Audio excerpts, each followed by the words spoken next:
Hello and welcome to all of you. तो PYQ की series में अभी हम एज यू ऑल नो कि ज्योग्राफी प्रीवियस ईयर क्वेश्चंस को सॉल्व करने वाले हैं as there are upcoming many examinations in the section. अभी एक के बाद एक कई परीक्षाएं हैं और इसलिए ओवरऑल जीएस के पर्पज से भूगोल या ज्योग्राफी की अभी पीवाईक्यू को हम डिस्कस कर रहे हैं। Obviously these are based on the Ghatna Chakra, ये घटना चक्र पर आधारित है। तो उसका बेनिफिट ये है कि आपको अलग अलग प्रकार के एक जैसे एक स्तर के जो प्रश्न अब तक पूछे गए हैं उसकी यहां पर चर्चा हम लोग करने वाले हैं भूगोल के। तो सामान्यतः इसके अंदर जो 4-5 बड़े पीसीएस हैं, यूपी हो गया, बिहार हो गया, मध्य प्रदेश हो गया, झारखंड हो गया, छत्तीसगढ़ हो गया, वो बड़ी मात्रा में कवर हो रहा है as well as UPSC cover हो रहा है। ठीक है, तो अभी हम शुरू कर रहे हैं।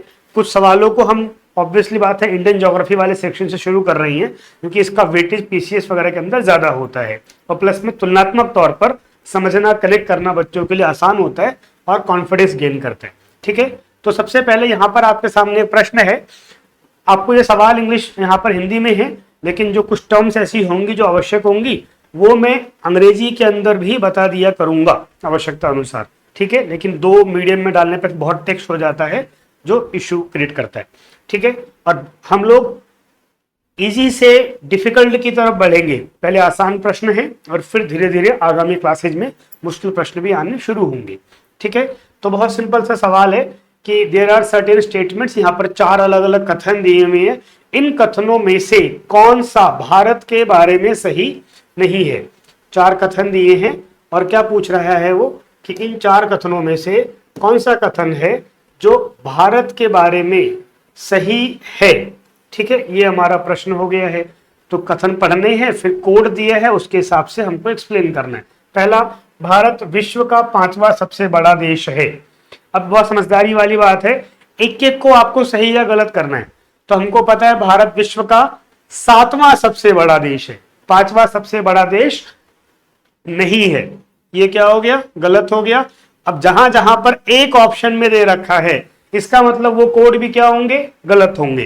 तो ये उत्तर नहीं हो सकता, ये उत्तर नहीं हो सकता। ये बहुत आसान तरीका होता है एलिमिनेशन मेथड से आपको पेपर में समय बचाने का। दूसरा, स्थल मंडल के कुल क्षेत्रफल का लगभग 2.4% भाग अधिकृत किए हुए हैं। ये स्टेटमेंट ठीक है।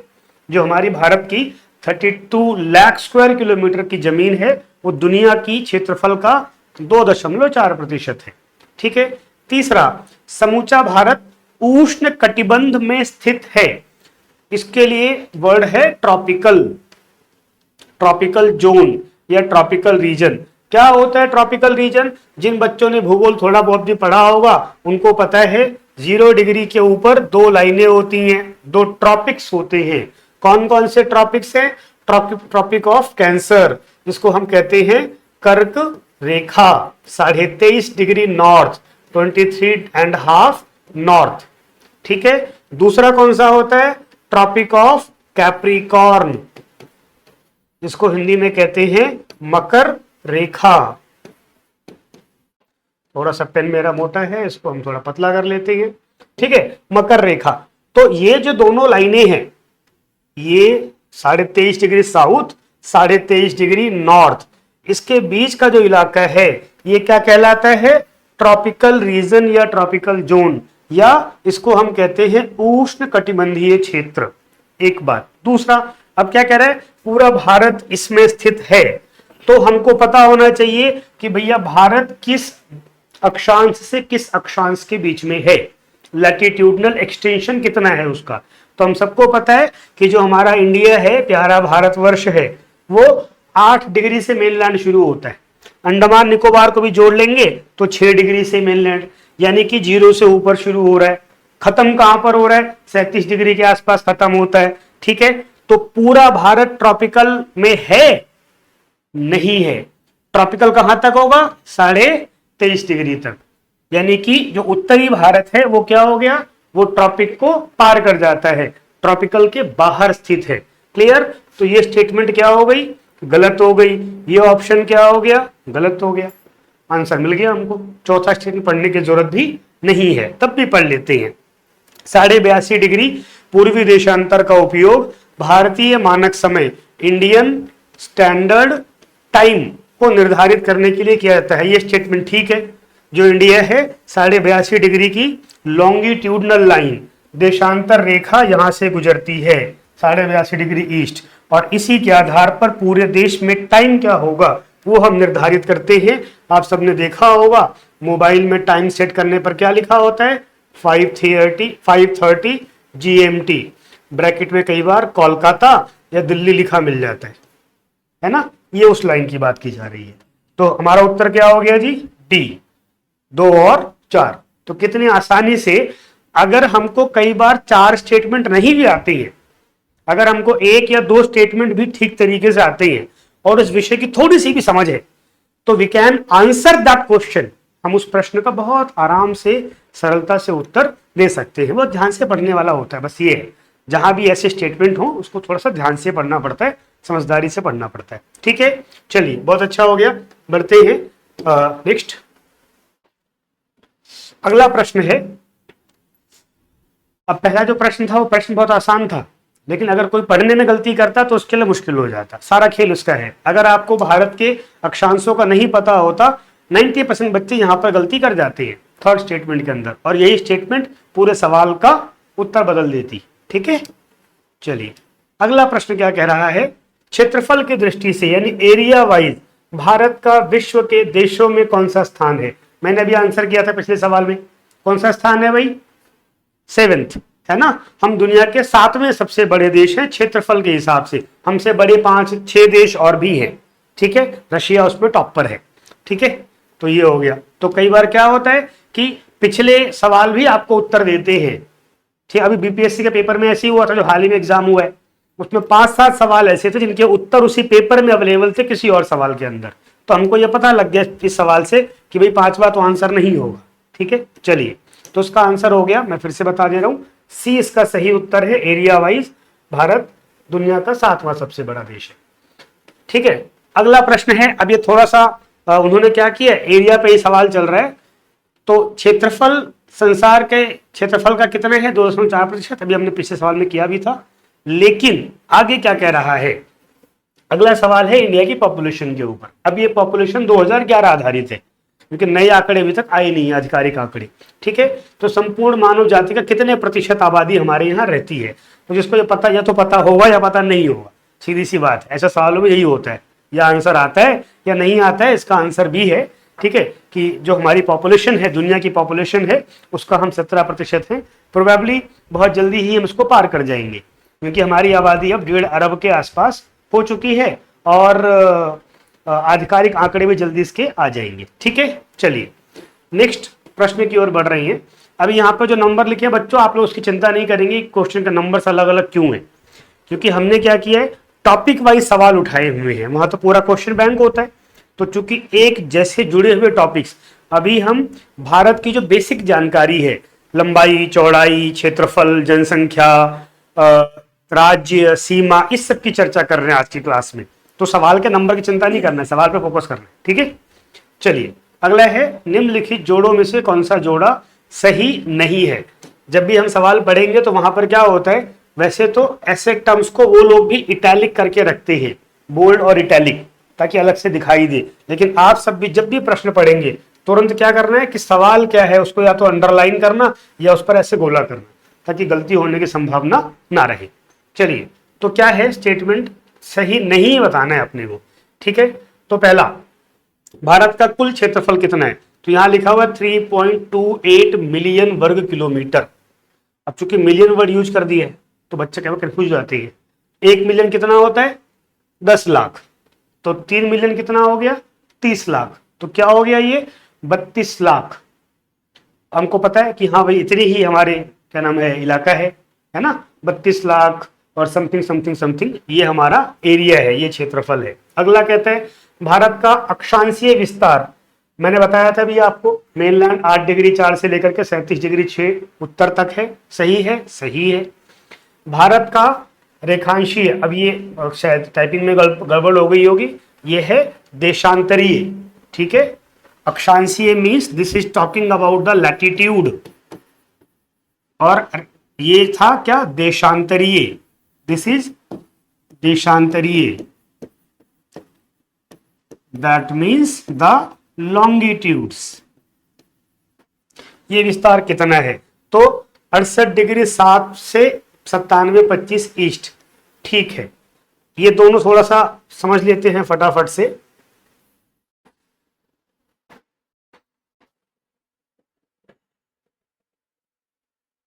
थोड़ा सा ये गड़बड़ हो गया, अभी ठीक कर लेते हैं इसको।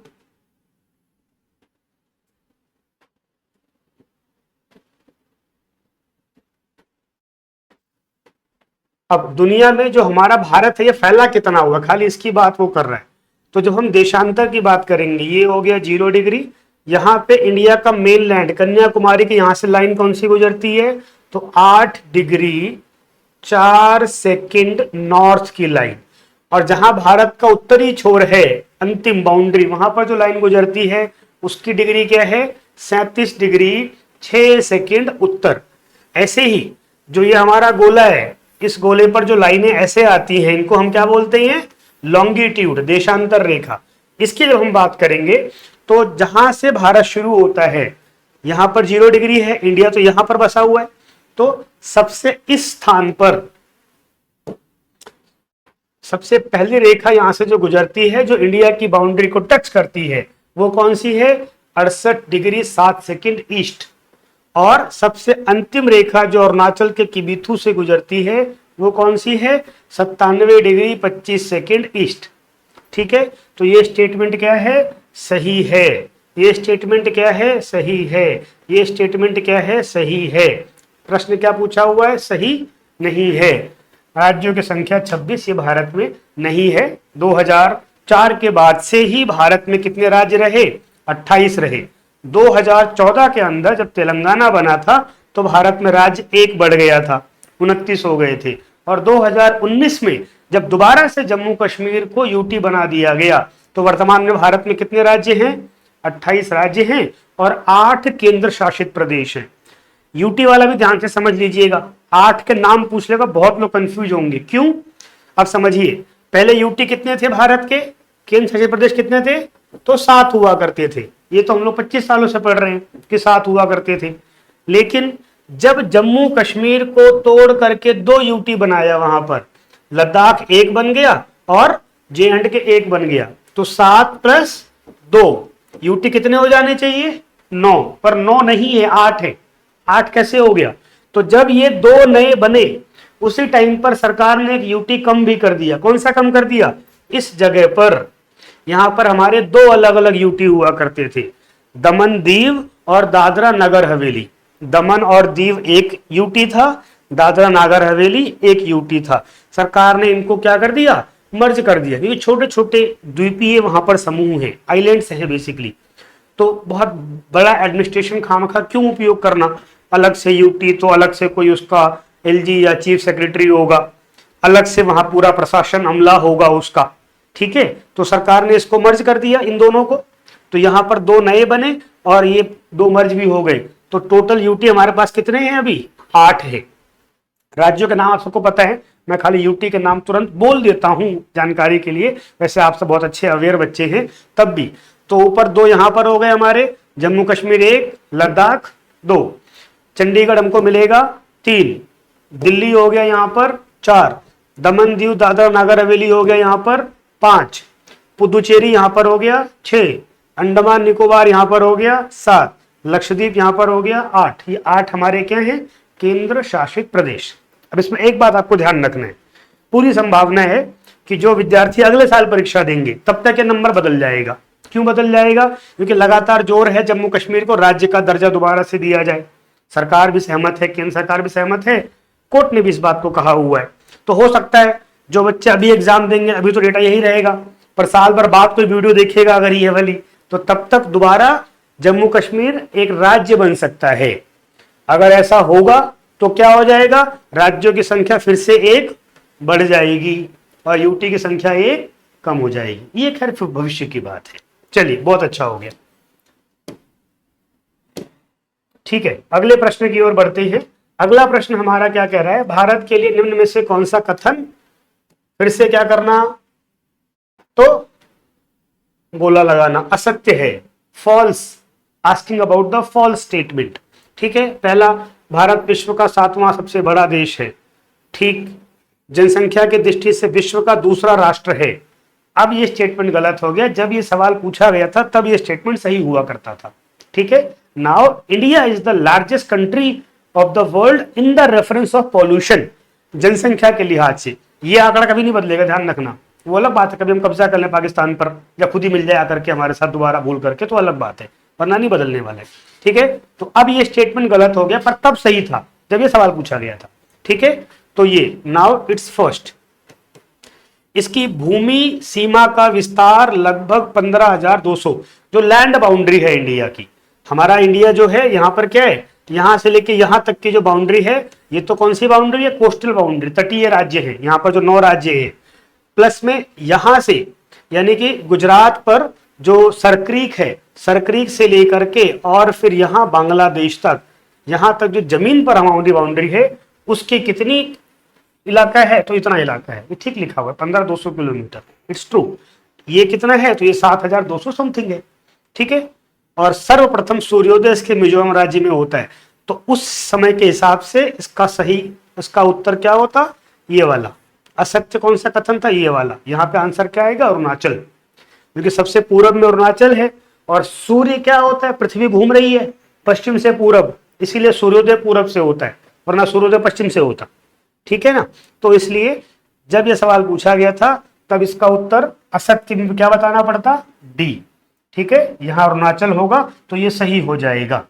आई hope it's clear to all of you. बहुत सुंदर। चलिए अगले प्रश्न की ओर हम बढ़ रहे हैं। दूसरा मतलब जो अगला प्रश्न है वो कह रहा है, सिक्किम से गुजरने वाला अक्षांश निम्नलिखित में से किस एक से भी होकर गुजरता है।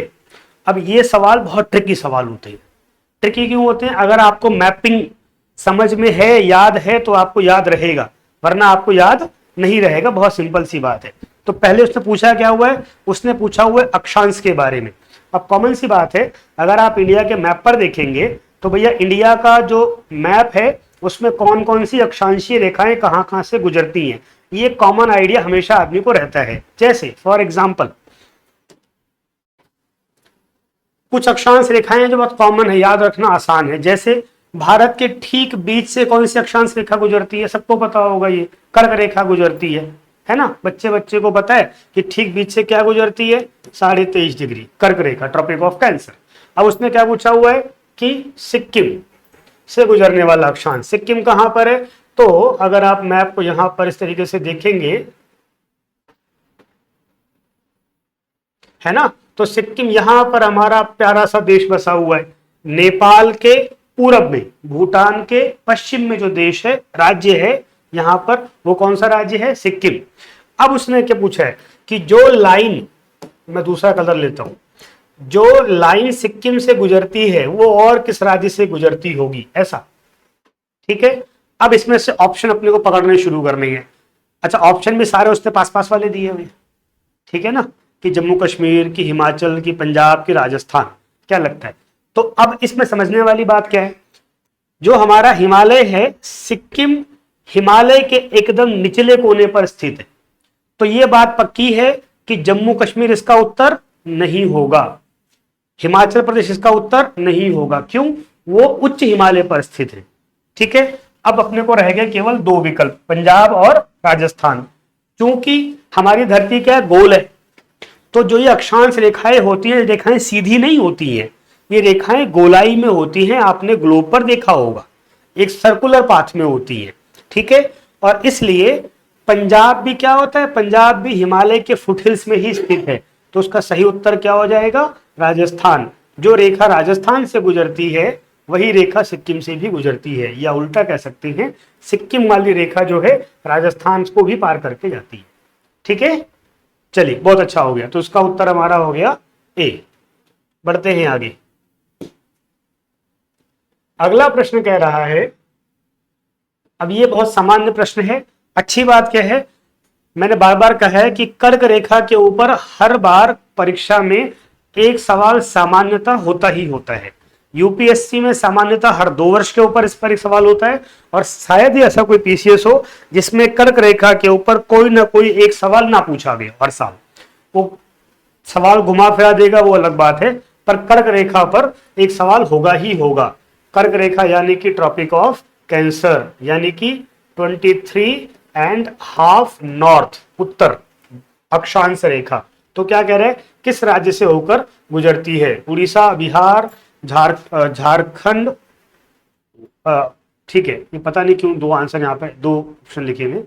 तो उड़ीसा, बिहार, यूपी और आंध्र प्रदेश। अब किससे नहीं गुजरती है? तो बच्चे बच्चे को पता होगा कि भाई यहां से नहीं गुजरती है। ठीक है, चलिए, ठीक है, बहुत अच्छा। तो ये दो जो रेखाएं हैं, एक कर्क रेखा 23.5 डिग्री और दूसरा 82.5 डिग्री देशांतर रेखा, इसको एकदम जमा लीजिए अपने दिमाग में। ठीक है, क्योंकि इस पर प्रश्न आने की संभावना बहुत रहती है। चलिए नेक्स्ट, दोबारा से कर्क रेखा पर सवाल है, निम्नांकित नगरों में से कौन कर्क रेखा से निकटतम दूरी पर स्थित है? अब ये सवाल पहले भी अलग अलग परीक्षाओं में अलग अलग एंगल से पूछे गए हैं कि कर्क रेखा के आसपास जो स्टेट्स हैं उनके अलग अलग शहरों की बात की गई है। ध्यान रखना, राज्यों की बात नहीं की गई है, शहरों की बात की गई है। ठीक है, कि भाई कौन कौन से शहर कहां पर स्थित है। ठीक है, तो सिंपल सी बात है, in on the basis of these states. अब इसमें दो, तीन तो इसमें नगर हैं और चौथा एक राज्य की राजधानी है। ठीक है, तो कौन कहां से गुजरती है ऐसा उसने पूछा हुआ है, तो उसकी अभी हम बात करते हैं। ठीक है, अब एक एक का अंदाजा लगाना शुरू करिए। अगरतला किस राज्य में हुआ? अगरतला तो अपने आप में राज्य है अगरतला, इसलिए मैंने कहा कि 3 शहर दे रखे हैं उसने। ठीक है, जबलपुर कहां पर हुआ? मध्य प्रदेश। गांधीनगर कहां पर हुआ? गुजरात। उज्जैन कहां पर हुआ? मध्य प्रदेश। ठीक है, Agartala itself a state as well as city. ठीक है, अब उसने कहा है कि निकटतम दूरी पर सबसे पास कौन सा स्थित है। तो जिन बंधुओं को, जिन बच्चों को एमपी का मैप याद होगा उनको ध्यान में है कि जो उज्जैन है वो मध्य प्रदेश के दक्षिण में स्थित है, जबकि जबलपुर लगभग इसी रेखा पर स्थित है, इस रेखा के पास में है। मैया नर्मदा गुजरती है ना वहां से। ठीक है, गांधीनगर, गांधीनगर भी इसके रेखा के पास में है। ठीक है, और अगरतला ऑब्वियसली बात है, अगरतला भी इसके पास में है। तो उसने सवाल क्या पूछा हुआ है, निकटतम दूरी को किसकी है सबसे ज्यादा। तो इस हिसाब से हम देखेंगे तो सबसे निकटतम कौन मिल रहा है हमको? जबलपुर मिल रहा है, क्योंकि जबलपुर एकदम कहां पर है? कर्क रेखा पर है।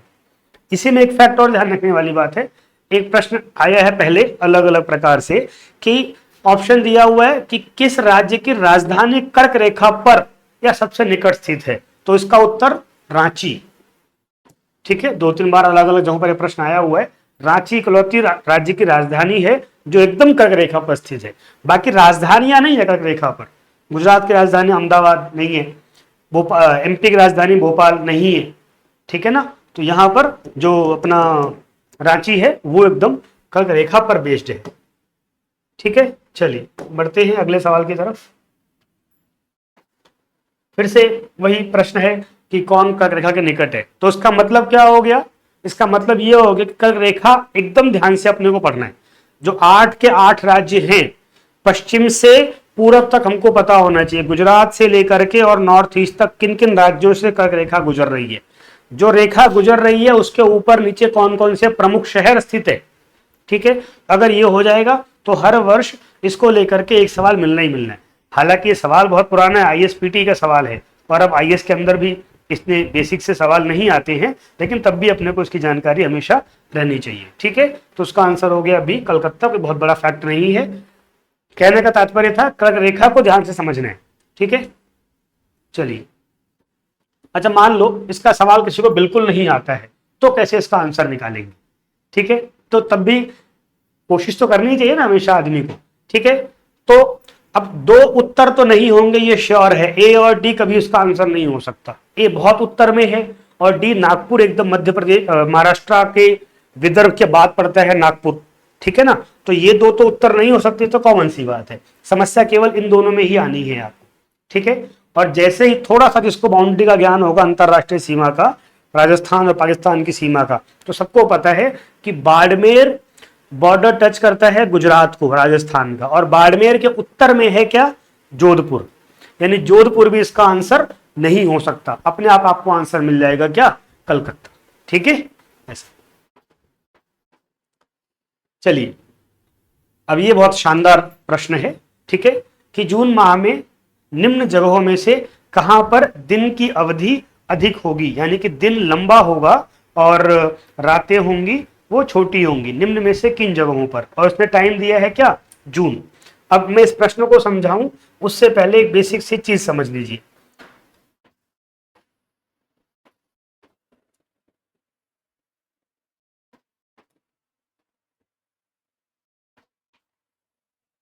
ये हमारी इक्वेटर है, विषुवत रेखा है, ठीक है। सूर्य वर्ष में 2 बार इस पर सीधा चमकता है। कब वर्ष में 2 बार, तो 21-22 मार्च को और 22 या 23 सितंबर को, ठीक है। ये 2 समय तब होते हैं जब सूर्य प्रत्यक्ष रूप से डायरेक्टली कहां पर चमकता है, विषुवत रेखा पर या इक्वेटर पर या 0 डिग्री पर। इसके बाद क्या होता है, 22 मार्च के बाद सूर्य उत्तर की तरफ खिसकना शुरू करता है और 21 जून को सूर्य डायरेक्टली कहां पर रिफ्लेक्ट होता है, ट्रॉपिक ऑफ कैंसर पर, कर्क रेखा पर, ठीक है। तो 21 जून को क्या होता है, जो धरती का उत्तरी गोलार्ध है, उत्तर का आधा गोला है, उसको सूर्य की सर्वाधिक रोशनी मिलती है। इसीलिए उत्तरी गोलार्ध में इस समय क्या होता है, भीषण गर्मी होती है। हम लोग भी मई जून में खूब गर्मी फील करती है। जब हमारे यहाँ गर्मी होती है तो ठीक उसी समय ऑस्ट्रेलिया के अंदर क्या होती है, भयंकर ठंडी होती है। जब हमारे यहाँ ठंडी होती है तो वहां पर क्या होती है, भयंकर गर्मी होती है, ठीक है। तो ये ध्यान में आ गया। अब वो कह रहा है कि जून माह में जो स्थान दिए हैं 4, कहां पर दिन की अवधि अधिकतम होगी। अब दिन की अवधि डिसाइड कैसे होती है कि दिन कहां पर ज्यादा लंबा छोटा होगा, तो एक दूसरा समझिए, ये एक फैक्ट मैंने बताया है। दूसरा फैक्ट क्या है कि जो ट्रॉपिकल रीजन है, दोनों ट्रॉपिक्स के बीच का इलाका है, यहां पर सूर्य की रोशनी सर्वाधिक होती है, और जैसे जैसे इससे हम बाहर जाना शुरू करेंगे तो सूर्य की रोशनी क्या होती जाती है, घटती जाती है। क्यों, हमारी धरती कैसी है, एक खरबूजे जैसी है, जो बीच से तो बाहर की तरफ निकली हुई है और दोनों तरफ क्या है, चपटी है। जो उसके दोनों ध्रुव हैं वो अपने आप में क्या है, चपटे हैं वो, और बीच से धरती क्या है, बाहर की तरफ निकली हुई है। तो अब जो इलाका इसके बाहर होगा वहां पर दिन की अवधि क्या हो जाएगी, कम हो जाएगी। ये बेसिक मैंने आपको कॉन्सेप्ट बताया है। अब प्रश्नों पर आते हैं। तो क्या कह रहा है, तो इसने 4 शहरों के नाम दिए हैं, ठीक है। हैदराबाद 1, चेन्नई 2, भोपाल 3, दिल्ली 4। अब दिमाग में सोचना शुरू करिए कि कौन सा राज्य किस जगह पर पड़ता है, उत्तर में कौन है, दक्षिण में कौन है, पश्चिम में कौन है, ठीक है। सोच लिया। अब सबसे पहले दोनों राज्यों की, हैदराबाद कहां पर है, तो हैदराबाद दक्षिण में है। अभी हमने पढ़ा था कि 23.5 डिग्री की जो रेखा है वो भारत के ठीक कहां से गुजरती है, बीच से, यानी कि इंडिया का जो मध्य है वो यहां पर होगा, ठीक है। और आधा इंडिया इस रेखा के नीचे है, आधा इंडिया इस रेखा के ऊपर है, ठीक है। तो ये बात तो पक्की है कि चूंकि सूर्य डायरेक्टली यहां पर चमक रहा है, तो जो इस रेखा के पास के इलाके होंगे वहां पर दिन की अवधि क्या होगी, ज्यादा। जो इस रेखा से जितना दूर होगा वहां पर दिन की अवधि क्या होगी, कम। हैदराबाद चेन्नई इससे दूर है कि नहीं है, दूर है, वहां वो तो ऑप्शन में नहीं आएंगे, ये तो पक्का है। हैदराबाद और चेन्नई दोनों ही क्या है, दक्षिण में है। और सूर्य अभी जून में डायरेक्टली कहां पर चमक रहा है, ट्रॉपिक ऑफ कैंसर पर। तो जो इस रेखा के पास के इलाके होंगे वहां पर क्या होगी, ज्यादा लंबा दिन होगा। अब 2 रह गए, भोपाल और दिल्ली। अब हमें क्या निकालना है कि भोपाल और दिल्ली में से कर्क रेखा के ज्यादा पास कौन है, बस इतनी सी बात है। सवाल बेसिकली वो यही पूछ रहा है कि कर्क रेखा के निकट कौन है। तरीका उसने बदल दिया है, दिन की अवधि लिख दिया उसकी जगह पर उसने, ठीक है। तो भोपाल और दिल्ली में अंदाजा लगाएंगे तो भैया कर्क रेखा से ज्यादा पास क्या पड़ता है, दिल्ली पड़ता है। भोपाल तो एकदम जाकर के इंदौर से पहले पड़ता है भोपाल, ठीक है। तो भोपाल कहां हो जाता है, विंध्य और सतपुड़ा की पहाड़ियों के दक्षिण में आ जाता है भोपाल, ठीक है। तो यहां पर दिल्ली में क्या होगी, ये हमारा सही उत्तर हो गया। दिल्ली में क्या होगा, दिन की अवधि अधिकतम होगी। सामान्यतः आपने देखा होगा गर्मियों में क्या होता है कि सूरज सुबह सुबह निकल आता है, 5:20, 5:25 पर, और शाम को 7, सवा 7 तक उजाला रहता है। और सर्दियों में क्या होता है, 6 बजते बजते अंधेरा हो चुका होता है। ठीक है, तो ये वाला कॉन्सेप्ट है। चलिए, I hope it's clear to all. अगले प्रश्न की ओर बढ़ रहे हैं। अब ये भी बहुत सरल सा प्रश्न है, कर्क रेखा के ऊपर ही है कि कौन सी नदी है जो उसको 2 बार काटती है, और काटती है का मतलब 2 बार उससे पास होती है। ठीक है, ऐसी कौन सी नदी है। ठीक है, तो और ऐसे ये प्रश्न दुनिया के संदर्भ में भी आते रहते हैं कि भाई दुनिया में ऐसी कौन सी नदी है जो उसको 2 बार काटती हैं, कर्क रेखा को, मकर रेखा को। अब काटने का मतलब यहाँ पर क्या हुआ, यानी कि 2 बार वो नदी उस रेखा से गुजरेगी। गुजरेगी का मतलब क्या हो जाएगा कि उसको पार करेगी। जैसे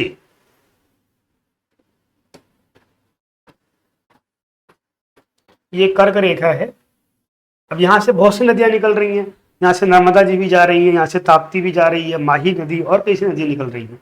ठीक है, तो 2 बार काटने का मतलब क्या हो गया कि ये नदी की लाइन है, तो नदी एक बार इससे गुजरे और फिर दोबारा इससे गुजरे, ये हो गया 2 बार काटना। ठीक है, कहीं पर भी नदी क्या हो, जब 2 बार इस रेखा से गुजरे तो इसका मतलब वो नदी क्या करती है, इसको 2 बार काटती है। तो चंबल के साथ ऐसा नहीं होता, नर्मदा के साथ ऐसा नहीं होता। नर्मदा जी यहां से निकलती हैं और एक ही बार इसको पार करके कहां चली जाती हैं, अरब सागर में चली जाती है। चंबल एक ही बार यहां से निकलती है और इसको पार करके कहां चली जाती है, ऊपर यमुना जी में मिल जाती है। ठीक है, अब कौन सी रह गई, तो माही नदी रह गई है। माही नदी क्या है, थोड़ा सा यहां पर गुजरात की तरफ बहती है और वो यहां अरावली से निकल करके इससे होकर के फिर यहां जा करके रेगिस्तान में ही खत्म हो जाती है। ठीक है, तो माही नदी क्या करती है, इसको 2 बार कट करती है। उत्तर हमारा हो गया ए। ठीक है, I hope it's clear to all of you. चलिए, अब ध्यान रखना, माही उन नदियों में से एक है जो क्या नाम है, गुजरात के सूखे, राजस्थान गुजरात के सूखे इलाकों के अंदर बहती है ना, बहुत सीमित नदियां वहां पर हैं, माही उनमें से एक है।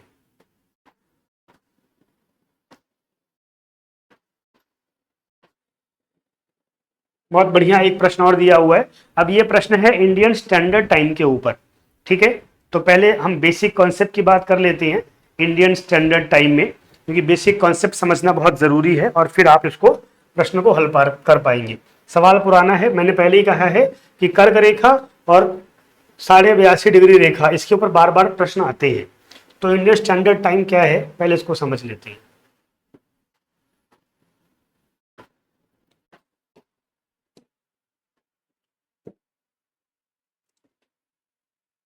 यहां से जो देशांतर रेखा गुजरती है 82.5 डिग्री पूर्व, ईस्ट, उसको हम भारतीय मानक समय रेखा कहते हैं, इंडियन स्टैंडर्ड टाइमलाइन कहते हैं। क्यों कहते हैं ऐसा, क्योंकि इसके आधार पर पूरे देश का टाइम डिसाइड होता है। क्यों होता है ऐसा, क्योंकि अभी हमने पढ़ा था भारत के सबसे पश्चिम में जो रेखा गुजरती है वो कौन सी पढ़ी थी हम लोगों ने, 68 डिग्री। सबसे अंतिम जो रेखा गुजरती है वो कौन सी है, 97 डिग्री। मोटा मोटा इन दोनों के बीच में टोटल जो गैप है वो कितना है, तो 30 डिग्री का गैप है। ये बात समझ में आई सबको। ठीक है, 68 और 97 के बीच में कितना अंतर है, तो 30 डिग्री का।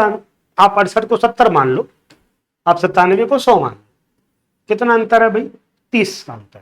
ठीक है, तो भारत का सबसे पूर्वी किनारा और सबसे पश्चिमी किनारा, इसके बीच में जो अंतर है वो कितना अंतर हो गया, वो अंतर हो गया 30 डिग्री का।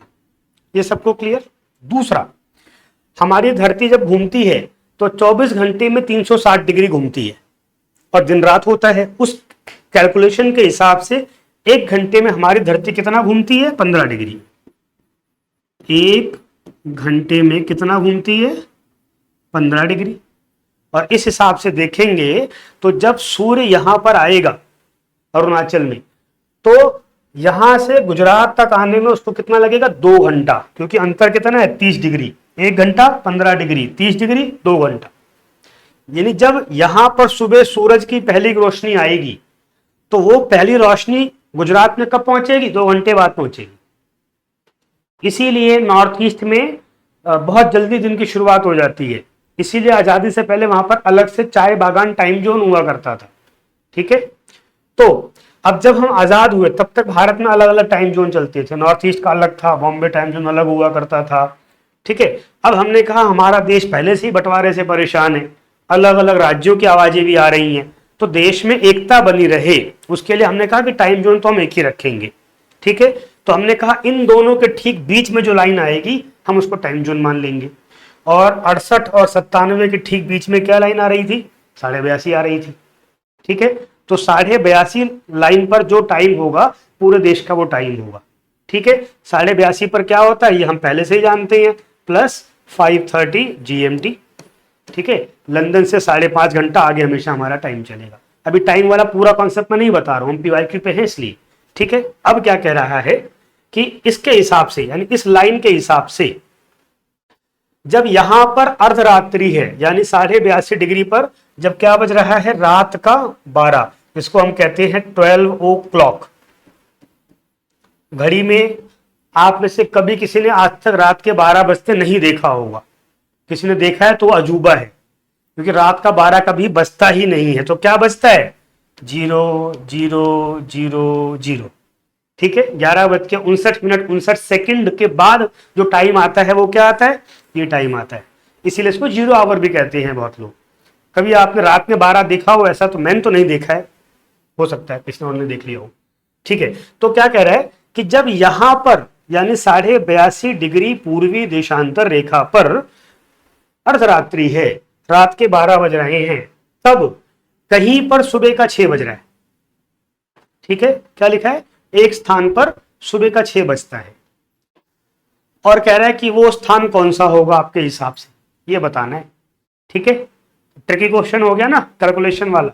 तो भाई यहां पर 12 बज रहा है, हमको ये बात पता है कि 1 घंटे में धरती कितना घूमती है, 15 डिग्री धरती हमारी घूम रही है, ठीक है। अब हमें क्या करना है, गुणा भाग खाली करना है, ठीक है।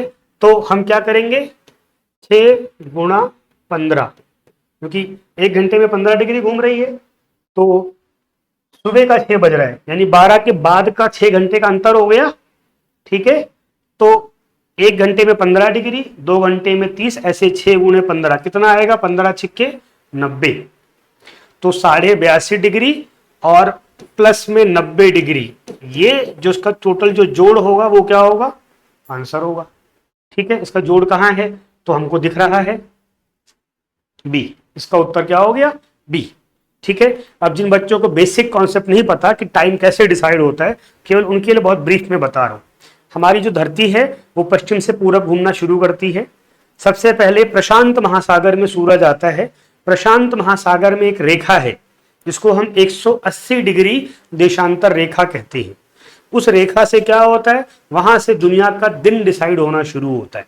तो वहां से रात के पहले 1 बजते हैं, 2 बजते हैं, 3 बजते हैं, अंतरराष्ट्रीय तिथि रेखा भी कहते हैं उसको, ऐसे शुरू होता है।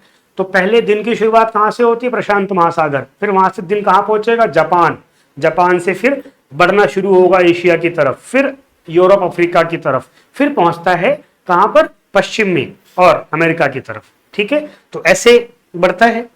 ये तो दिन का मैंने बताया। टाइम कहां से डिसाइड होता है, तो दुनिया भर में टाइम कहां से डिसाइड होता है, तो टाइम डिसाइड होता है 0 डिग्री रेखा। ये कहां पर है, लंदन में। लंदन में कहां पर है, एक शहर है ग्रीनविच, जो अभी हमने यहां पे GMT बोला, तो जी का मतलब क्या होता है, ग्रीनविच, ग्रीनविच मीन टाइम।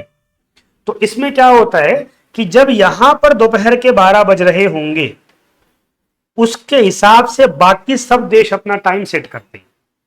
अब हम जो +5:30 लिखते हैं, इसका मतलब क्या होता है, इसका मतलब यही होता है कि जब यहां पर दोपहर के 12 बज रहे होंगे तो हमारा जो टाइम होगा ये 0 डिग्री है, और इंडिया के बीच से लाइन कौन सी गुजर रही है, 82.5 डिग्री, ठीक है। हमको पता है 1 घंटे में कितना अंतर आता है, 15 डिग्री का। तो 1 घंटे में 15 डिग्री, 2 घंटे में 30, 3 घंटे में 45, 4 घंटे में 60, 5 घंटे में 75, ठीक है। 5 घंटे हो गया, +5 और 7 में क्या लिखा है, 30 मिनट। तो 15 का आधा कितना होता है, 7.5, तो 75 + 7.5, आंसर मिलेगा हमको क्या, 82.5। ये 82.5 डिग्री की लाइन है हमारी। तो जब यहां पर 12 बज रहा होगा तो हमारा टाइम, इंडिया का टाइम, इससे 5.5 घंटे आगे होगा, यानी शाम के कितने बज रहे होंगे हमारे यहाँ, 5:30 बज रहे होंगे। अभी मैं क्लास ले रहा हूं, अभी जो टाइम यहां पर हो रहा है लंदन में इससे 5.5 घंटे का पीछे का टाइम है। अगर मान लीजिए सुबह 6 बज रहा है मैं इंडिया के अंदर, तो लंदन में क्या होगा 5.5 घंटे पीछे कर दीजिए, रात के 12:30 बज रहे होंगे। ठीक है, आई होप ये क्लियर हो गया होगा सबको, इसको कंफ्यूजन किसी को नहीं होगी। ठीक हो गया, बहुत अच्छा। तो ये प्रश्न थोड़ा सा ट्रिकी था। ठीक है, अगर आपको इसका आंसर पता है मानक समय क्या होता है तो आप इसका आंसर कर पाएंगे, वरना नहीं कर पाएंगे, और इसका आंसर करना चाहिए। चलिए बहुत बढ़िया, अब इसी के आधार पर सारे सवाल आएंगे, मैंने इसलिए कॉन्सेप्ट बताया है अभी आप। ठीक है, अब इसका आंसर कर लेंगे आप लोग आसाम से, मुझे इसका उत्तर बताने की जरूरत नहीं लग रही है। ठीक है, तब भी पढ़ लेते हैं। तो गुजरात के सबसे पश्चिमी गांव, अब एक तरीका होता है बच्चे को कंफ्यूज करने का। सिंपल कह रहा है गुजरात सबसे पश्चिमी इलाका भारत का, भारत सबसे पश्चिम में कौन है, गुजरात, और उसका सबसे पश्चिमी गांव, यानी भारत की पश्चिमी बाउंड्री की बात कर रहे हैं वो। और अरुणाचल प्रदेश के सबसे पूर्वी छोर पर, यानी भारत का सबसे पूर्वी इलाका पर स्थित वालांग के समय में कितने घंटे का अंतर होगा। तो वो क्या कह रहा है कि जो ये इंडिया है सबसे पूर्व और सबसे पश्चिम के बीच में कितने घंटे का अंतर होगा। मैंने बताया था अभी कितने घंटे का अंतर होता है, 2 घंटे का अंतर होता है। ठीक है ना, क्योंकि इन दोनों के बीच में कितने डिग्री का अंतर है, 30 डिग्री का अंतर है। ठीक है, दोनों स्थानों के बीच में। चलिए, आई होप ये क्लियर होगा सबको, कोई कंफ्यूजन नहीं होगी, सिंपल सवाल था।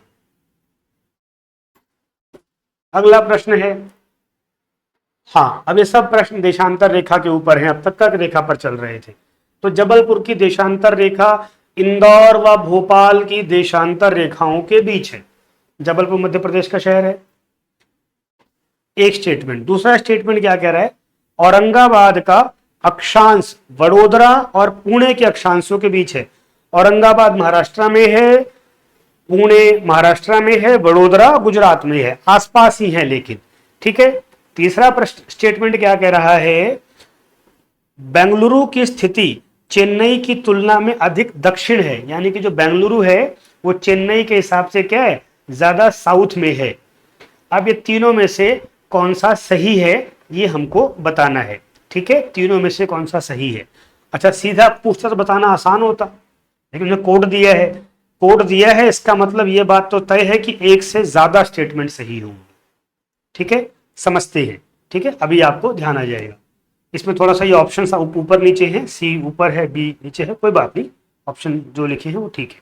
ठीक है, तो पहला क्या कह रहा है कि जबलपुर की देशांतर रेखा इंदौर और भोपाल की देशांतर रेखाओं के बीच है। अब ये मैंने फिर से कहा है, मैपिंग इसीलिए इंपॉर्टेंट है। अगर आपको मैप आपने पढ़ा होगा, मैप आपके दिमाग में है तो उसका आंसर होगा, वरना इसका आंसर नहीं होगा। ठीक है, तो भैया एमपी के अंदर यहां पर है इंदौर, यहां पर है भोपाल, थोड़ा सा नीचे है, इस लाइन से नीचे है भोपाल, और यहां पर है जबलपुर।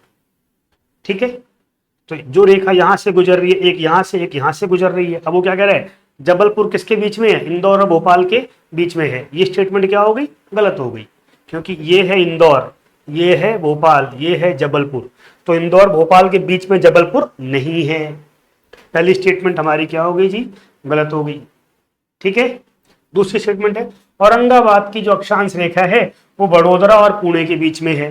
तो अब औरंगाबाद महाराष्ट्र में कहां पर है, तो यहां पर है औरंगाबाद, थोड़ा सा और नीचे, यहां पर मैं इसको मिटा देता हूं, दूसरा बना लेता हूं। ठीक है, महाराष्ट्र में यहां पर है औरंगाबाद, औरंगाबाद, यहां पर है पुणे, मुंबई से पुणे का रास्ता ऐसे जाता है। ठीक है, और यहां पर है वडोदरा। अब क्या कह रहे हैं, औरंगाबाद किसके बीच में है, वडोदरा और पुणे के बीच में है, तो ये सही हो गया। इधर वडोदरा है, इधर पुणे है, इसके बीच में क्या है, औरंगाबाद, सही हो गया। तो ये स्टेटमेंट सही हो गई है। तो अब क्या पता लग गया हमको इसके बेसिस पर कि जहां जहां पर एक है वो सही नहीं होगा, ये गलत हो गया, ये गलत हो गया। ठीक है, अब तीसरी स्टेटमेंट पढ़नी पड़ेगी क्योंकि इस दो से काम नहीं चल रहा है हमारा। ठीक है, तो क्या कह रहे हैं, बंगलुरु की स्थिति चेन्नई की तुलना में ज्यादा दक्षिण में है। ठीक है, अब ये बहुत समझदारी से करना है, सबको लगता है सबसे दक्षिण में चेन्नई है, जबकि ऐसा बिल्कुल नहीं है। चेन्नई भाई इस जगह पर है, ध्यान रखना, जहां तमिलनाडु की शुरुआत होती है चेन्नई वहीं पर है। तमिलनाडु इतना बड़ा है वो अलग बात है, पर चेन्नई यहां पर है। मैं रामेश्वरम गया एक बार, चेन्नई स्टेशन पे उतरने के बाद रात भर की यात्रा थी रामेश्वरम की, यानी इतना दक्षिण में और जाना पड़ा था मुझे, अलग से स्टेशन पे जाकर के ट्रेन लेनी पड़ी, वो ट्रेन मुझे फिर कहां लेकर के गई, रामेश्वरम। जबकि बंगलुरु क्या है, बंगलुरु यहां पर इसके साउथ में है, केरला के ठीक ऊपर है। सबसे फेमस एयरपोर्ट है बेंगलुरु का, केम्पेगौड़ा एयरपोर्ट। कभी आप जाएंगे, भारत का पहला एयरपोर्ट है जो लकड़ी से बना दिया गया पूरा एयरपोर्ट, लगता है जंगल में आ गई है। कभी आप जाएंगे बेंगलुरु एयरपोर्ट पे तो आपको फील होगा कि आप जंगल में आ गई है। ठीक है, तो अब भाई ये भी क्या हो गया, सही हो गया, हमको उत्तर मिल गया क्या, सी इसका सही उत्तर है। मान लेते हैं कि यहां पर विकल्प उसने कुछ और दिया होता कि जो सी है यहां पे लिखा होता, उसने मान लेते हैं उपर्युक्त में से कोई नहीं, तो हमारा क्या आंसर हो जाता, खाली बी हो जाता। ठीक है, चलिए, आई होप क्लियर हो रहा होगा सबको। एक दो सवाल और कर लेते हैं फटाफट से।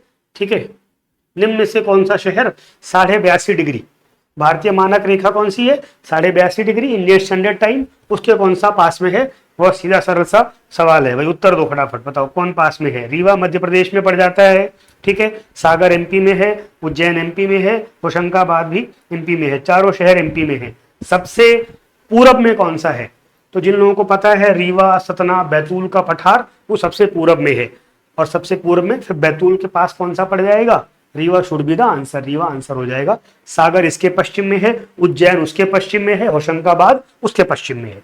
ठीक है, तो पूरब से पश्चिम की तरफ बढ़ेंगे, सबसे पूरब में रीवा है और रीवा ही इसके पास में है। ठीक है, अगला कह रहा है, हाँ अब ये फिर से वही सवाल जो मैंने पहले कराया था अभी। ठीक है, बहुत थोड़ा सा मैं एक्सप्लेन कर देता हूं, हालांकि बहुत आवश्यकता मुझे नहीं लग रही, बहुत पुराना सवाल है, ये प्रीलिम्स का सवाल है। ठीक है, तो क्या कह रहा है, इसके हिसाब से पूर्वान के 10 बजे हैं, पूर्वान का 10 मतलब तो 12 से पहले के टाइम को पूर्वान कहते हैं, दोपहर के 12, और दोपहर के 12 के बाद को अपराह्न कहते हैं। जिन लोगों को पता होगा हिंदी इंग्लिश में होता है ना एएम पीएम, आफ्टरनून। ठीक है, तो आफ्टरनून क्या होता है, दोपहर 12 बजे के बाद, और पीएम क्या होता है, प्रायर नून, 12 बजे से पहले। ठीक है, उल्टा बोला मैंने। चलो अब क्या होता है कि अगर कहीं पर पूर्वान के 10 बजे हैं तो 92 डिग्री पूर्वी देशांतर पर शिलोंग में क्या टाइम हो रहा होगा। ठीक है, तो ये भाई 82.5 डिग्री है हमारी। ठीक है, अब वो क्या कह रहा है, यहां पर कितना बजा है, 10 AM हो रहा है। ठीक है, किस पर हो रहा है, 82.5 डिग्री पर, और कह रहा है कि 92 डिग्री पर क्या टाइम हो रहा होगा। इतनी सी बात है। ठीक है, अब हमको पता है कि भाई 1 घंटे में कितना डिग्री बढ़ता है, 15 डिग्री, या 15 डिग्री 1 घंटे में। ठीक है, अब 15 डिग्री अगर 1 घंटे में बढ़ रहा है, 1 घंटे में कितने मिनट होते हैं, 60। ठीक है, 15 गुणे 4, 15 चौके 60, यानी कि 1 डिग्री कितने मिनट में बढ़ेगा, 4 मिनट में। ठीक है, 1 डिग्री कितने मिनट में, 4 मिनट में। समझ में आया, 1 घंटे में कितना, 15 डिग्री, 1 घंटे में कितने मिनट है, 60 मिनट है, तो 60 मिनट में कितना कवर कर रहे हैं हम, 15 डिग्री कवर कर रहे हैं ना, तो यानी 4 मिनट में कितना कवर करेंगे, 1 डिग्री, 8 मिनट में 2 डिग्री, 12 मिनट में 3 डिग्री, इसी हिसाब से 60 मिनट में 15 डिग्री। अब कितना अंतर है इन दोनों के बीच में, 82.5 और 92 के बीच में, तो 9.5 डिग्री का अंतर है। मिनट लगा लेने हमको भाई, 4 मिनट में 1 डिग्री हो रहा है। ठीक है, तो 10 मिनट में कितने डिग्री होगा, कितने डिग्री होगा 10 मिनट में, 40 डिग्री। ठीक है, पर ये पूरे 10 डिग्री नहीं है, आधा भी तो है बीच में। ठीक है, तो हम 2 मिनट और कम कर देंगे उसमें, 38 मिनट। अब टाइम लगाओगे, क्या टाइम हो जाएगा 92 पर, ठीक है, 9 बज के नहीं, 9:38 नहीं होगा, यहाँ क्या बज रहा है, 10 बज रहा है।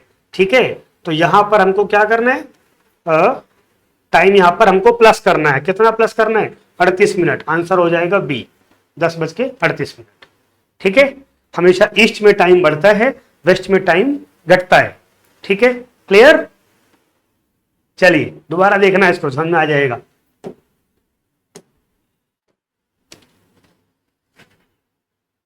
अगेन इसी के ऊपर सवाल है, इसका आंसर खुद निकालिएगा आप। ठीक है, क्यों? कुछ नहीं करना है। ये क्या कह रहा है कि जब 82.5 डिग्री पर कितना हो रहा है, दोपहर के 12 बज रहे हैं, मध्याह्न मतलब दोपहर के 12, ठीक है। अगर 82.5 डिग्री पर दोपहर के 12 बज रहे हैं तो क्या कह रहा है, तो 82.5 डिग्री से 120 डिग्री पूरब में कितना टाइम हो रहा होगा। तो अब आपको क्या करना है, 82.5 डिग्री पर जो भी टाइम हो रहा है इससे आगे बढ़ा जाना है, 120 डिग्री पर कितना टाइम होगा। मैंने आपको इतना बता दिया है, हर 15 डिग्री पर 1 घंटे का टाइम बढ़ता चला जाता है, ठीक है। 82.5 डिग्री पर क्या हो रहा है, दोपहर का 12 बज रहा है। अब 15 डिग्री पे जोड़ते जाओ, हर 15 डिग्री पे 1 घंटा बढ़ता चला जाएगा, 120 तक कितना पहुंचेगा पता करिएगा, ठीक है। चलिए, बहुत अच्छा हो गया। ये फिर से उसके ऊपर आ गया है, देशांतर के ऊपर। कौन सा शहर दिल्ली के सबसे समीप के देशांतर पर स्थित है? खाली सवाल क्या समझा देता हूं मैं, आंसर की जरूरत नहीं है इसमें। तो यहां पर दिल्ली है, तो कह रहा है कि जो लाइन दिल्ली से गुजर रही है इसके सबसे पास कौन सा शहर है, ठीक है। तो भैया हमारे पास 3 विकल्प हैं, ठीक है, 4 विकल्प हैं, ठीक है। और अच्छी बात क्या है कि 3 शहर उसमें से दक्षिण के हैं, तो आपको इसका उत्तर करना है कि भाई इनमें से कौन सा इनके सबसे पास में होगा, ठीक है। ढूंढना आप लोग आंसर, ठीक है। चलिए, कोई समझदार होगा तो वो उसका आंसर पकड़ लेगा कि भाई उनको पता है कि पश्चिम में शहर कौन से हैं और पूरब में शहर कौन से हैं, उसके हिसाब से आप आंसर पकड़ सकते हैं, वरना आपका आंसर छूटेगा, ये बात पक्की है, ठीक है। चलिए बढ़े आगे। अच्छा, एक बात और ध्यान रखना है, बहुत सारे विद्यार्थी क्या करते हैं, खासकर जो दक्षिण भारत के शहर होते हैं उसको लेके बहुत कंफ्यूज रहते हैं, क्योंकि उत्तर भारत में भी देखा जाना पहचाना है हमारे लिए। जो दक्षिण भारत के जो 8-10 बड़े शहर हैं उनकी लोकेशन हमेशा दिमाग में ध्यान रखिए, कौन कौन से, मतलब जो विंध्या के दक्षिण में है, पुणे एक हो गया, सबसे प्रमुख शहर है पुणे, नागपुर, बेंगलुरु, चेन्नई, त्रिवेंद्रम, तिरुवनंतपुरम, ठीक है, हैदराबाद, ये वो शहर हैं जो दक्षिण में प्रमुख शहर हैं, मेजोरिटी पॉपुलेशन वाले शहर हैं, तो उनकी लोकेशन हमको पता होनी चाहिए। जैसे फॉर एग्जांपल, मैं बहुत सारे विद्यार्थियों को जानता हूं जो ऐसा मानते हैं कि हैदराबाद इधर है और बेंगलुरु इधर है, क्योंकि एकदम उल्टा है, बेंगलुरु इधर है, हैदराबाद इधर है। मुझे बहुत सारे विद्यार्थी मिले जो क्या मानते हैं कि हैदराबाद इधर कहीं है, मुंबई के आसपास है, इसके पास क्या है, बेंगलुरु, हैदराबाद तो उधर है, तेलंगाना और आंध्र प्रदेश में बना है अभी, ठीक है। तो ये ध्यान रखना, तो ये आपको आंसर पकड़ना है, ठीक है। वैसे इसका आंसर होगा बेंगलुरु, आप लोग बाद में देखना मैप पर, ठीक है। अब ये भारत में सबसे दूर दूर के पॉइंट्स है उसकी बात की जा रही है, ठीक है। तो सबसे साउथ में जो पॉइंट है इंडिया का वो कहलाता है इंदिरा पॉइंट, अंडमान निकोबार में है। कहां पर है, बड़ा निकोबार, जिसको हम ग्रेट निकोबार कहते हैं। जो साउथ में हमारा अंडमान निकोबार है, जिन लोगों ने मैप देखा होगा उनको पता होगा, अंडमान निकोबार 550 द्वीपों का ग्रुप है, उसके 2 बड़े ग्रुप हैं, एक ग्रुप कहलाता है अंडमान, एक ग्रुप कहलाता है निकोबार। फिर निकोबार के 2 बड़े ग्रुप हैं, एक कहलाता है ग्रेट निकोबार, एक कहलाता है कार निकोबार, एक कहलाता है ग्रेट निकोबार। तो ये ग्रेट निकोबार के सबसे दक्षिण में यहां पर जो अंतिम जगह है जहां पर तिरंगा हम गाड़ सकते हैं उसको क्या कहते हैं, इंदिरा पॉइंट कहते हैं, ठीक है। तो अब क्या कह रहा है कि इंदिरा पॉइंट निम्न में से कहां पर स्थित है, तो ग्रेट निकोबार में स्थित है। बड़ा निकोबार लिखा हुआ है तो एक्चुअल में वहां पर शब्द चलता है इसके लिए ग्रेट निकोबार, ये वाला कहलाता है कार निकोबार। जानकारी के लिए, अंडमान जो है ये भी 4 पार्ट्स में डिवाइड है, ठीक है। अपर अंडमान, मिडल अंडमान, साउथ अंडमान और लिटिल अंडमान। इसी में ही मिडल अंडमान में अंडमान निकोबार की राजधानी है कौन सी, पोर्ट ब्लेयर, ठीक है। तो इंदिरा पॉइंट कहां पर है, यहां पर है, ग्रेट निकोबार का पार्ट है। हाँ, अब सबसे भारत का दक्षिणी बिंदु कौन सा इंदिरा पॉइंट है, लेकिन अगर उसने लिख दिया हो कि भारत का सबसे दक्षिणी बिंदु ब्रैकेट में लिख दे मुख्य भूमि पर कौन सा है, तो आंसर हो जाएगा कन्याकुमारी। जो मुख्य लैंड है हमारा उस पर सबसे साउदर्न पॉइंट कौन सा है, कन्याकुमारी। वहां पे जाकर के हमको यूटर्न लेना पड़ता है, उसके आगे फिर समंदर शुरू हो जाता है। लेकिन जब अंडमान निकोबार में बोलेंगे तो सदर्न पॉइंट क्या हो जाएगा हमारा, इंदिरा पॉइंट, ठीक है। अब चारों पॉइंट की बात कर लेते हैं, सबसे ईस्ट वेस्ट नॉर्थ साउथ कौन कौन है। तो सबसे ईस्ट में जो अंतिम बिंदु पड़ता है जहां भारत का साम्राज्य है जहां तक, वो कहलाता है किबीथू या किबीथू, एक छोटे से गांव का नाम है। सबसे वेस्ट में जो इलाका है इसको हम कहते हैं गोहर माता, या कई जगह लिखा होता है गौर माता, एक गांव है वहीं पर इलाका है। सबसे जो उत्तरी बिंदु है जो हिमालय है उसमें एक जगह है उसको हम कहते हैं इंदिरा कॉल, ठीक है। और सबसे एक्सट्रीम सदर्न पॉइंट मेनलैंड पे क्या है, कन्याकुमारी, और उसके नीचे अंडमान निकोबार में क्या है, इंदिरा पॉइंट। अंडमान निकोबार आप लोग घूमने जाएंगे तो वहां पर एक खंभा लगाया हुआ है सबसे लास्ट में, उस पर लिखा होता है इंदिरा पॉइंट। लगभग वहां पर सामान्यतः साल के 8 महीने बारिश होती रहती है क्योंकि सागर के बहुत निकट है, ठीक है। तो मैंने चारों बता दिए हैं, 2-3 सवाल इसके आधारित ही हो सकते हैं।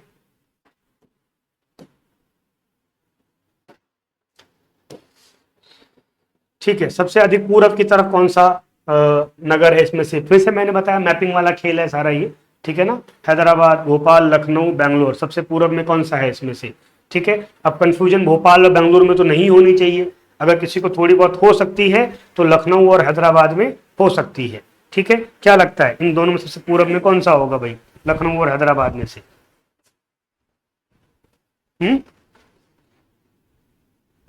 चलिए, ठीक है। तो ऐसे ही मैप्स में अलग अलग तरह के सवाल आते रहेंगे जो आपको तंग करेंगे, ठीक है। पूर्वांचल वर्ड आप में से कईयों ने सुना होगा, है ना।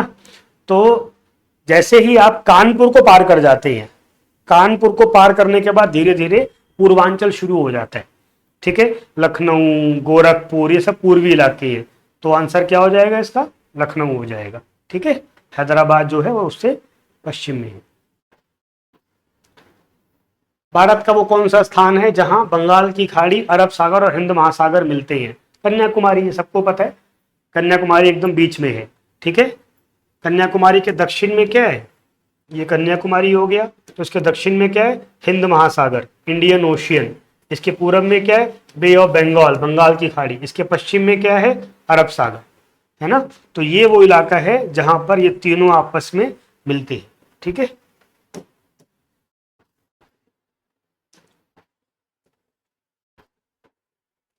कथन दे रखे हैं, सही वाला बताना है। आसाम, भूटान, अब ये बाउंड्री से है, भारत की अलग अलग बाउंड्री से है, ठीक है। तो ऐसा करते हैं कि यहीं से, क्योंकि मुझे लगता है कि आज हमारा एक पर्याप्त, अभी हमने यहाँ पर 4-5 टॉपिक्स कवर किए हैं, इसको हम कल कंटिन्यू करेंगे। जो कवर किए हैं इसको आप पढ़ लेंगे एक बार, ताकि और भी सवाल लगा सके। तो कौन कौन सा, पहला टॉपिक हमारा कौन सा कवर हुआ है कि भारत का अक्षांशीय और देशांतरीय विस्तार, लैटिट्यूडनल एंड लॉन्गिट्यूडनल एक्सटेंट, कहां से कहां तक फैला हुआ है, ठीक है। दूसरा हमने क्या कवर किया, दूसरा हमने कवर किया भारत का क्षेत्रफल, जनसंख्या, पॉपुलेशन, एरिया, एक्सेट्रा। तीसरा हमने क्या कवर किया, टाइमलाइन, मानक समय रेखा जो इलाहाबाद के नैनी से गुजरती है। चौथा हमने क्या कवर किया, चौथा अभी हमने कवर किया है फारदेस्ट पॉइंट, सबसे दक्षिणी, पूर्वी, पश्चिमी बिंदु कौन से हैं, दूरस्थ बिंदु, ठीक है। अब हमें इसके बाद क्या कवर करना है, तो उसके बाद हमें भारत के अड़ोस पड़ोस की बात करनी है। कौन कौन से राज्य हैं जो हम भारत की सीमाओं की बात करेंगे, है ना। कौन कौन से राज्य हैं जो अलग अलग सीमाएं बनाते हैं, पूरब में, पश्चिम में, उत्तर में, दक्षिण में, समुद्री सीमा कितनी है, स्थलीय सीमा कितनी है, इसकी चर्चा हम लोग अगली कक्षा में करेंगे, ठीक है। तो बहुत बहुत शुभकामनाएं, see you again in the next class, अगली क्लास में मिलते हैं।